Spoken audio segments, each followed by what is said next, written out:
Et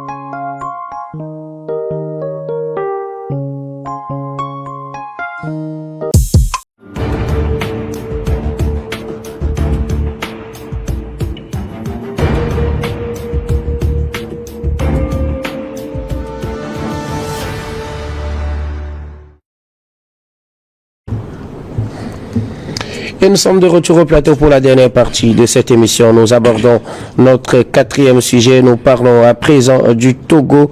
Le passage au régime parlementaire ancrera davantage le Togo dans le concert des nations démocratiques. Pour paraphraser ces propos du chef de l'État, Faure Nsozimana Gnassingbé, lors de son adresse à la nation pour ce discours ou bien ses vœux de nouvel an 2025, le chef de l'État togolais, Faure Nsozimana Gnassingbé, s'est adressé aux Togolais ce 31 décembre 2025 dans un discours au cours duquel il a dit, pour reprendre exactement ses propos, en février prochain, un Sénat sera mis en place et dans les mois qui suivent, la réforme constitutionnelle votée en 2024 entrera en vigueur. Le Togo deviendra alors une véritable démocratie parlementaire, comme c'est le cas dans plusieurs grands pays, notamment l'Inde, l'île Maurice, le Royaume-Uni ou l'Allemagne par exemple. Voilà des propos du chef de l'État analysés avec nos invités. La parole est à qui veut la prendre en premier. Personne. Pas de volontaire. Non mais écoutez. Le silence est parleur. Non mais écoutez, je pense que le chef de l'État, Faure Gnassingbé, s'est plié à cet exercice traditionnel qui est de s'adresser à la nation à l'oreille de chaque année nouvelle. Cette année, ce qui est à retenir, c'est cette ponctualité avec laquelle le chef de l'État l'a fait. Je pense que de par le passé, il y a certaines années déjà, on a commencé par se poser la question sur la période, la fréquence, ou alors à quel moment le président de la République va s'adresser à la nation. Nous les journalistes, on s'interroge du contenu, qu'est-ce qu'il va dire, pourquoi il ne l'a pas encore fait, est-ce qu'entre-temps il va le faire devant la nation comme traditionnellement, ou alors il le fera à l'Assemblée. Bon, en fait, il y a quelques années, il y avait un peu de cet imbroglio là autour de la sortie annuelle du chef de l'État. Mais cette année, je pense que les choses ont été encore à leur place, passant par la présentation des vœux qui a été encore organisée de façon très précise à à la présidence, suivi le 31 dernier du discours du chef de l'État à la nation. Et dans ce discours, il est revenu sur un certain nombre de choses, notamment les mesures prises pour amortir la vie quotidienne du Togolais. Ce qui nous retient aujourd'hui ici, c'est au sujet de des fondamentaux de la Ve République. Je pense que le chef de l'État a fait mention de sa joie ou alors de sa satisfaction de ce que le Togo aujourd'hui s'illustre comme un pays démocratiquement parlant en matière d'exercice parlementaire, en rappelant que cette Ve République qui donne beaucoup plus le pouvoir à l'Assemblée nationale de décider de la vie ou alors du développement du pays, que c'est un acquis, en tout cas selon les mots du chef de l'État. Selon le chef de l'État, il est donc temps que le peuple puisse décider de son développement et aussi de ses atouts en matière d'avancement. C'est ce qu'on retient en filigrane. Je rappelle que il n'y a pas eu grand développement dans cette manière d'énoncer ce qui sera fait en 2025. Mais ce qu'il faut comprendre, c'est que fondamentalement, c'est que le pays est entré de plein pied dans la Ve République et les tournures pratiques vont être véritablement mises en place et tous les déploiements possibles seront faits à partir de mars-avril prochain, je crois que la 5e République répondra de son nom au Togo et sera citée parmi les pays qui ont cette administration comme l'Inde. Il a commencé par l'Inde, le Royaume-Uni, l'Allemagne. Je rappelle que l'île Maurice. Je rappelle que les dignitaires togolais sont allés s'inspirer de l'exemple indien en matière de la gestion parlementaire, parlant d'un régime parlementaire. Donc je pense que c'est de bon ton que le président ait commencé par citer des exemples, en commençant plutôt par l'Inde. Maintenant, qu'est-ce qu'il faut comprendre? Ce qu'il faut comprendre, selon le discours du président, c'est que ce régime, cette fois-ci, va acter le décollage en matière du développement du pays. Maintenant, c'est nouveau.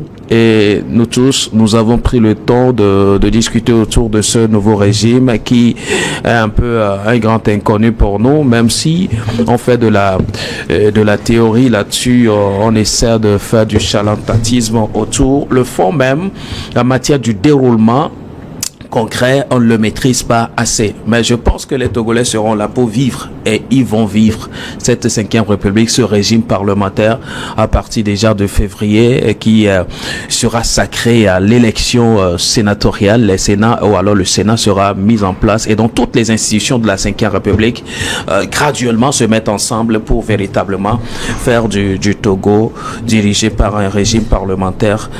Peut-être à partir du mois d'avril déjà, on comprendra mieux comment ça va fonctionner. Maintenant, revenir sur l'esprit du discours, je ne saurais encore le dire de façon très exacte, mais voilà ce qu'on retient un peu de cette portion du discours du président de la République. Donc, c'est une satisfaction pour le président que les députés aient fait ce choix pour se faire représenter, ou alors que le peuple ait fait ce choix. Quand je parle du peuple, les députés qui sont la représentation du peuple, et ce sont ces députés qui ont fait le choix de balancer, dans ce régime parlementaire. Alors pour le président de la République, c'est toujours la voix du peuple qui va être beaucoup plus retentissante dans cette 5e République, ce que nous serons là pour constater tous en tant que Togolais. Germain Pouli, le président a cité en exemple les pays qui ont le régime parlementaire. Pour lui, cela va permettre de renforcer ce passage justement sur le régime parlementaire, va permettre de renforcer la démocratie togolaise. Bon, je crois qu'il dit que le Togo sera une véritable démocratie parlementaire. Après, il y a plusieurs formes de démocratie. Ça fait longtemps que le pays fait de la démocratie, en tout cas depuis les années 90. Ça a été un processus assez balbutiant jusqu'en 2007, quand nous avons commencé par organiser de véritables élections avec donc tout ce qui a été mis en place sur le plan démocratique. Maintenant, l'année qui s'achève a été marquée par la révision de la Constitution, qui est passée d'un régime présidentiel ou semi-présidentiel à un régime parlementaire qui donne plus de pouvoir au peuple à travers la représentation nationale. Donc, les élus, à savoir les députés et les sénateurs qui seront élus en février prochain, vont avoir plus de pouvoir que dans les autres régimes qu'on avait vécu, qui étaient des régimes inspirés de type présidentialiste.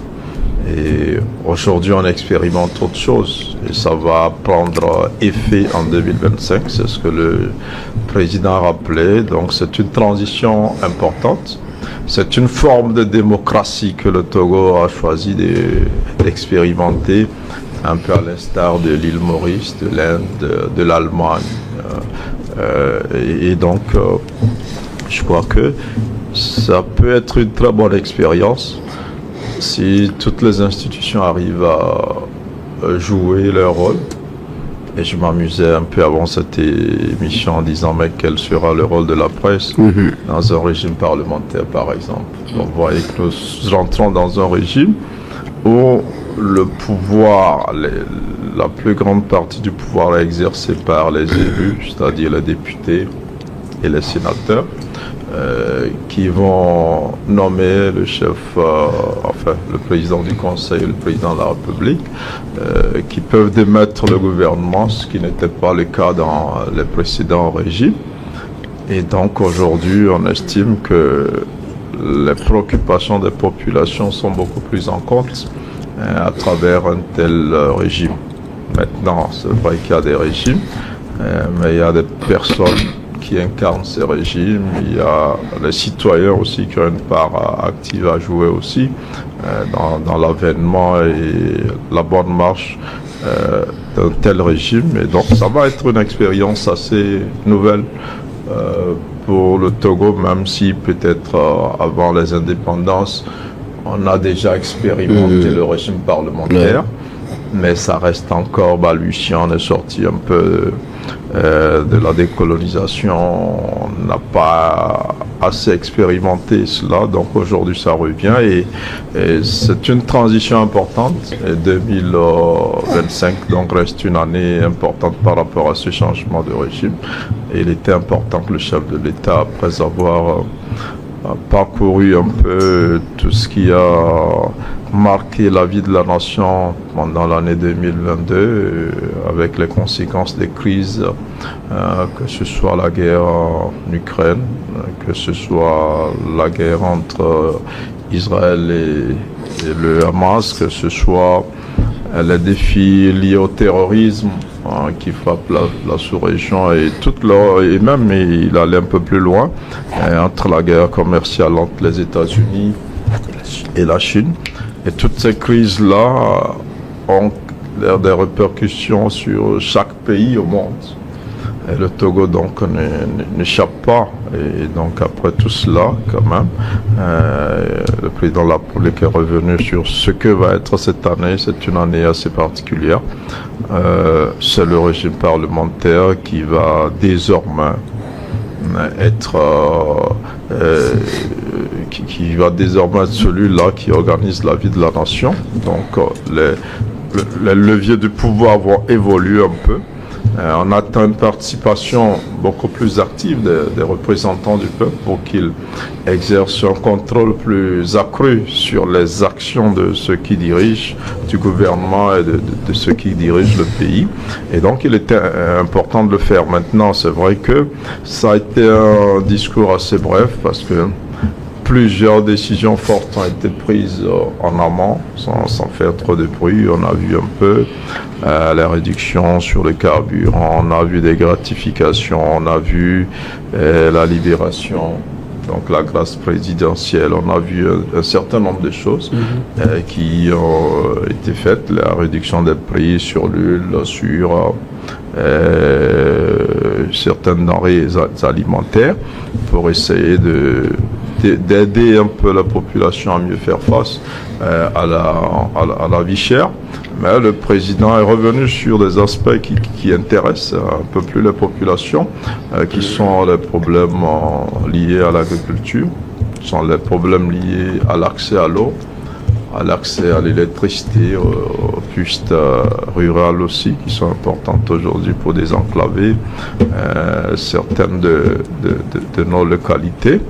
Et donc, il a fait un petit bilan sur ce qui a été fait, ce qui va continuer aussi. Et puis, depuis cette année, vous savez qu'il y a l'assurance maladie universelle aussi qui est d'actualité et qui va prendre un autre élan à partir de l'année qui arrive. Donc, vivement que ces efforts-là soient plus soutenus, surtout dans le régime dans lequel on va se retrouver à partir après le mois de février et l'installation du Sénat. Donc les autres institutions de la 5e République seront totalement mises en place. Et en ce moment-là, les Togolais attendront de voir beaucoup de changements, ne serait-ce que la façon dont le pays est dirigé, la façon dont les députés vont jouer sur la responsabilité de ceux qui gèrent donc l'argent du contribuable, ceux qui ont en charge le destin de ce pays-là. Donc ça reste une année très importante et espérons, comme dans des pays comme l'Allemagne, comme dans des pays comme l'Inde, l'île Maurice aussi, qui est un des meilleurs pays réformateurs en Afrique. On ne le dit pas souvent, mais il est souvent classé en première position dans plusieurs classements sur le plan économique. Donc, à l'instar donc de ce pays-là, que ce régime nous apporte plus d'efficacité dans la façon de diriger le pays, et que cette efficacité-là se répercute dans le panier de la ménagère, comme on le dit souvent. Prosper Aboklou, le chef de l'État, dans ses vœux, est revenu sur ce changement de régime qui nous place maintenant dans un régime parlementaire et qui, selon lui, doit permettre au pays de devenir une grande démocratie, en l'instar des pays comme l'Allemagne, comme l'Inde, comme l'île Maurice, etc., le Royaume-Uni, comme il l'a cité dans son discours. Oui, le chef d'État a ratissé large, parlant donc de la structure démocratique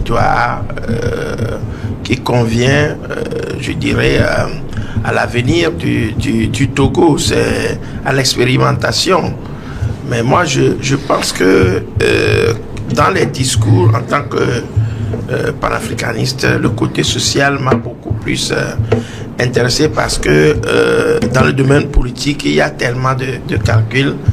Vous savez que la mise en place de cette 5e République, au-delà de l'aspect que le président de la République a donné, la mise en place du Sénat et tout ce qui va suivre, est aussi largement contesté ailleurs. Donc je pense que c'est sur le plan politique, beaucoup ont à redire là-dessus. Mais nous sommes dans une expérimentation où il faut toujours se rappeler que après les indépendances, il y a eu des réformes sur le plan africain, et on a qualifié le Togo d'être le premier à faire, comme on l'appelle à l'époque, un coup d'État, et que ça s'est répandu et après. Donc je pense que la logique dans laquelle on se trouve aujourd'hui nous amène à penser que le président de la République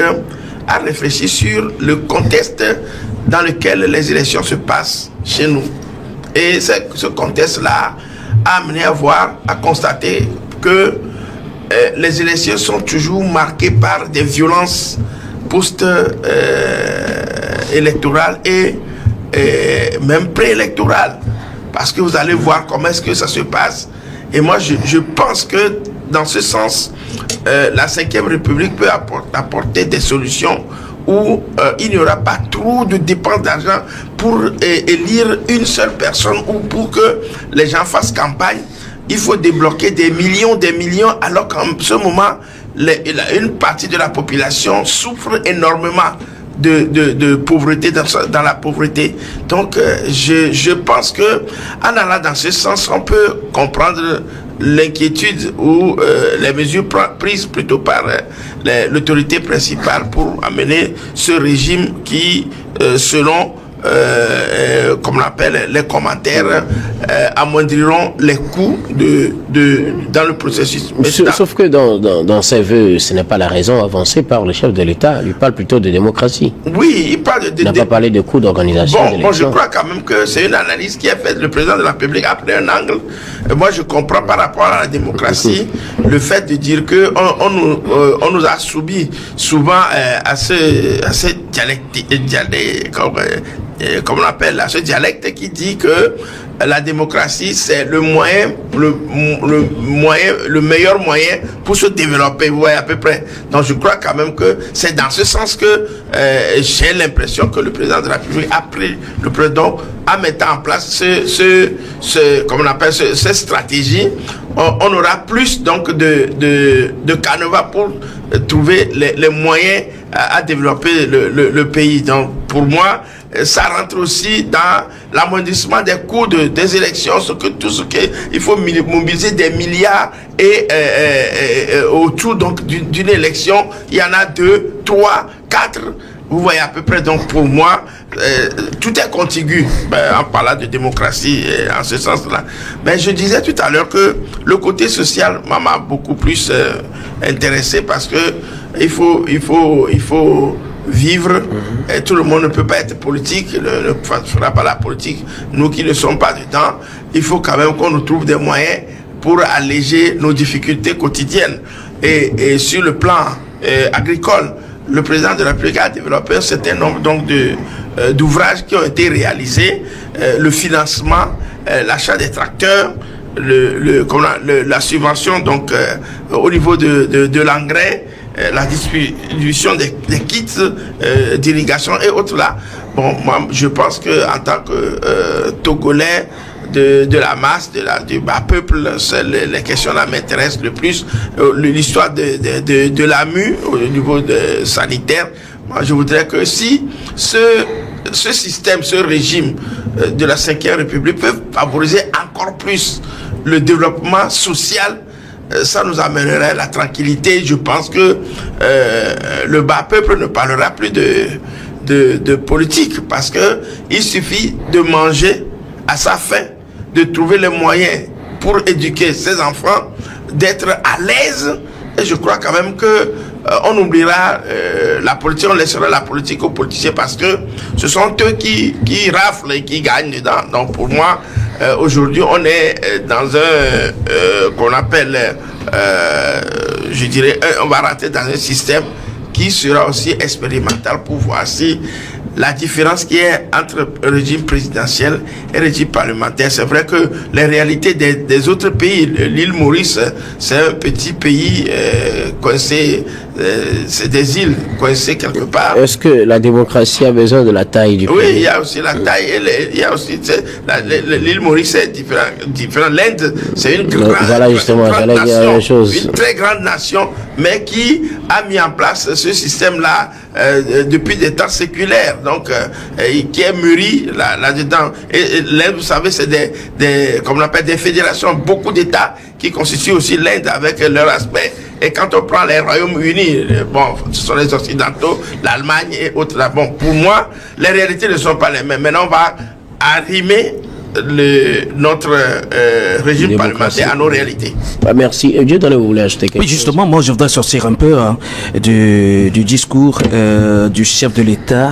Et bon, est-ce que je suis en train de sortir? Mais je vais faire observer un peu la suite de cette portion de phrases après avoir cité des exemples comme l'Inde, l'île Maurice et autres.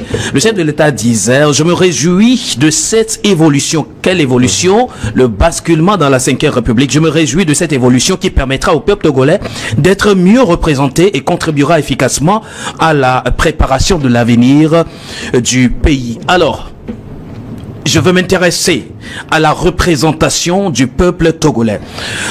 Nous sommes dans un régime parlementaire et qui sera chapeauté par un président du Conseil des ministres. Et je rappelle, le président du Conseil des ministres ne sera pas partout. Ni le président de la République qui sera là de façon symbolique ne sera pas non plus partout. Mais le pouvoir restera beaucoup plus, comment dirais-je, au Parlement, c'est-à-dire aux députés. Et le chef de l'État a dit quelque chose de très important: la représentativité du peuple. Lorsqu'on parle de représentativité du peuple, ce n'est pas la représentativité, régionale ni ethnique, ou alors représentativité politique. Mais la représentativité du peuple signifie quoi? La prise en compte des besoins réels des populations. Et je ne pense pas que le chef de l'État ou alors le président du Conseil sera là pour répondre à tous ces aspirations si cela n'émane pas du travail des représentants qui sont les députés. Voilà pourquoi on dit que le pouvoir appartiendra désormais au peuple. Quel peuple va donc se retrouver en ces représentants qui seraient à l'Assemblée nationale et au Sénat? C'est le lieu pour moi de dire 5e, 4e, 3e, 6e République, je pense, n'est pas trop le problème. Mais la question, c'est ce qui anime la vie de ce régime-là.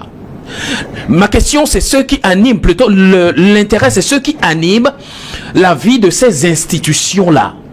Je pense que c'est ce à quoi le président veut faire allusion, parlant de la meilleure préparation de l'avenir du pays.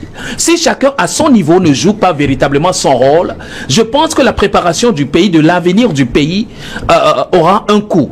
D'où le lieu pour moi d'en appeler à la conscience d'homme d'État de chacun des animateurs de ces différentes institutions de la 5e République et surtout ceux qui seront des représentants du peuple, que le peuple se retrouve véritablement en vous en prenant en compte leurs réels besoins, leurs réelles réalités, pour que des réelles mesures puissent être prises pour la vie et l'avenir radieux du peuple togolais. Je pense que c'est le seul intérêt que nous visons. Merci beaucoup à vous tous pour vos contributions. Nous allons faire notre dernier tour de table. Ce sera pour vos mots de fin sur un sujet de votre choix. Je commence par vous, Germain. Le sujet de mon choix, c'est évidemment la nouvelle année qui commence aujourd'hui.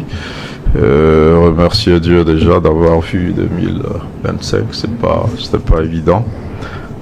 Souhaiter mes voeux donc à tous les Togolais, à tous ceux qui nous suivent au-delà du Togo à travers New World TV, présenter nos voeux de plein succès à votre chaîne New World TV qui est une fierté africaine aujourd'hui.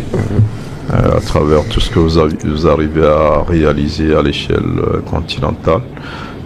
Espérer que les dirigeants de New World TV aient les ressources, les énergies, les moyens pour pouvoir atteindre leur ambition.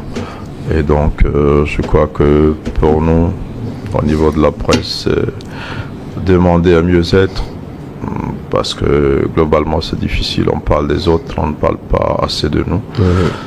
Vivement que nos entreprises puissent en elles-mêmes les capacités pour mieux s'organiser, les ressources aussi pour mieux s'orienter, pour pouvoir être demain des médias capables de jouer leur partition dans le Togo qui se dessine, dans ce Togo de la 5e République où le Parlement et le peuple ont plus de poids. Il faut que nous soyons une presse à la disposition de ce peuple-là et qu'on contribue au développement. Voilà mon vœu pour 2025. Merci beaucoup à vous, Germain Pouli. Vous êtes journaliste, directeur de publication de Togo Réveil.